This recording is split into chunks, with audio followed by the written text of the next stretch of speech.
Welcome back to Ease and Flow Soul. Today we're talking about manifestation tips for higher levels of health and well-being. The other day, I was driving home with my daughter from an appointment. She asked me if we could stop off to buy some sunscreen. It would cost about 140 shekels, which is about $40. I thought, wow, that's some pretty expensive sunscreen. Maybe we'll find it on sale. So we drove to the pharmacy. We parked the car, we went into the pharmacy, we searched the aisles, and my daughter found the sunscreen. It was 100 shekels, about $27. Well, that was a lot better than 140. Then, as I went to the counter to pay, I thought I would do some manifestation work. I thought to myself in the form of a prayer to my divine source. Wouldn't it be amazing if the sunscreen were discounted even more, or maybe if they offered it to me for free? I laughed at how ridiculous that idea was, but I stayed open to the possibility. I placed the sunscreen on the counter as the young brown-haired woman in front of the cash register asked me if I had a membership number. A membership number? No one here ever asked me for my membership number, but okay. She typed in the number. You have 152 points, she told me. This sunscreen is worth 100 points, and you can pay for it with your points. And then you'll have 52 points left over. So you'll have to also choose something else in addition that is worth 52 shekels. My daughter and I burst out laughing. It was amazing. So in the end, I got the sunscreen for free and something else for a bonus. So this story may have been about purchasing sunscreen, but it speaks to so much more than that. It's about manifestation. And the way I approach the sunscreen with playfulness and curiosity can apply to anything that you want to manifest in your health and well-being journey, or anything else in your life for that matter. Today, I'm giving you some manifestation tips. In fact, let's talk about 3 practical things you must do and 3 energetic things that you must not do if you want to manifest better health and wellness or anything else in your life. If I'm reminding you of something that you already know, that's great. Just have a beginner's mind, because learning is spiral. There's always new nuances and insights, even if you've heard some of this before. Ready? Let's go. Here are 3 things that you must do to manifest what you want for your health and wellness or anything else in your life. Number 1, clarity. You must have clarity on what you want. I used to want to live by the water. I used to say this repeatedly. When my husband and I decided to move from the center of Israel to the north of Israel, I was too overwhelmed with chronic illness and 4 children under the age of 10 to think about doing research on the area we were moving to. So I had very little knowledge of the terrain or the geography. Turns out we ended up in a town surrounded by natural springs and waterfalls and a 20-minute ride to the beautiful beaches of the coast of the Sea of Galilee. So even though I didn't plan out the move, my clarity that I wanted to live near the water was good enough to help divine providence support me to manifest my desire. Number 2, mindset. Check in with yourself and your beliefs about what is possible for you.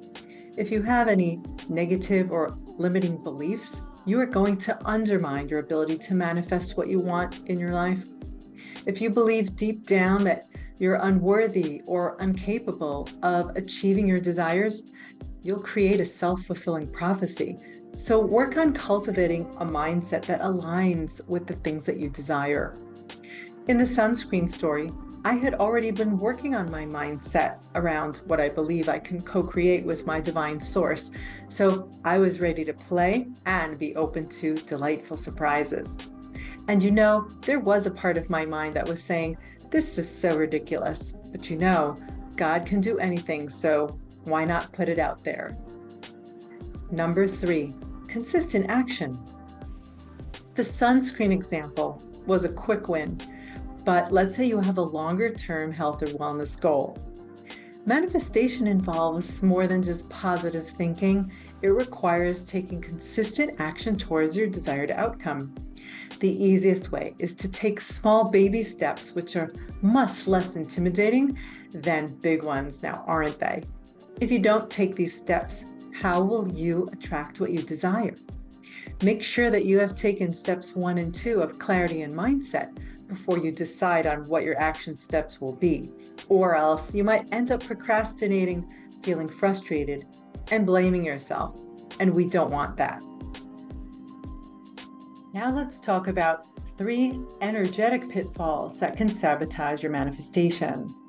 Number 1, resistance and attachment. The easiest way to block your energy is resisting what you want or being attached too much. Here's a quick example. When I healed myself from multiple sclerosis, you heard that right. When I healed myself from multiple sclerosis with faith healing, I proved that I could manifest my own health and wellness. Then, after I had a relapse, I was so attached to being the one who created a miracle health recovery, I believed that I had to do it all again. Well, as a result, I created an energy blockage and took comfort in being sick instead.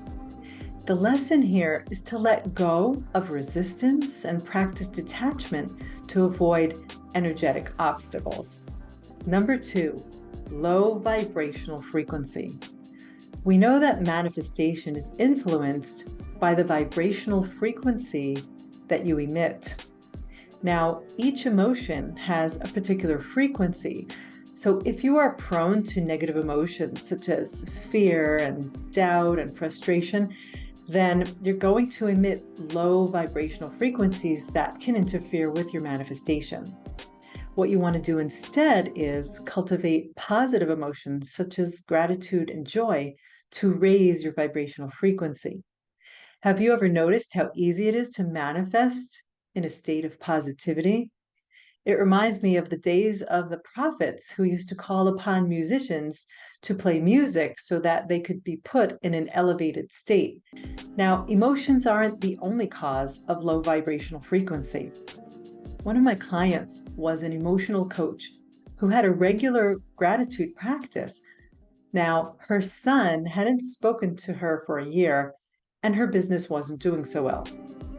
Even though she practiced gratitude regularly, she didn't consider the low vibrational frequencies that were influencing her from the energetic entanglements with people, such as her ex-spouse and her parents that she was intertwined with. Once we disentangled those, her vibration rose, and she started to manifest more results in her life and business. Her son reached out to her to create a new relationship, and she launched a new program for her business and enrolled 40 new clients. 3. Here's one you may not have thought of: programmed interference. Programmed interference refers to negative energetic information that gets transmitted in the DNA from one generation to the next. Programmed interference can influence intergenerational trauma, illnesses, even accidents. So if you or your family members have experienced trauma, illnesses, or accidents, chances are that you may have a lot of programmed interference on the DNA level. And if you clear it energetically, you will most likely see an improvement in your ability to manifest changes in your life. All right, so let's get down to business. What is one thing that you would like to manifest for your health and well-being? Practically speaking, what clarity do you need? What is the best mindset to support you? And what are the action steps that you will take along the way? And you might want to start thinking about how to clear out any resistance or attachment, how to raise your vibrational frequency, and how to eliminate any programmed interference on the genetic level. And feel free to reach out if you would like my support. With that, I'm wishing you much love, many blessings, and remember to connect to your ease and flow soul.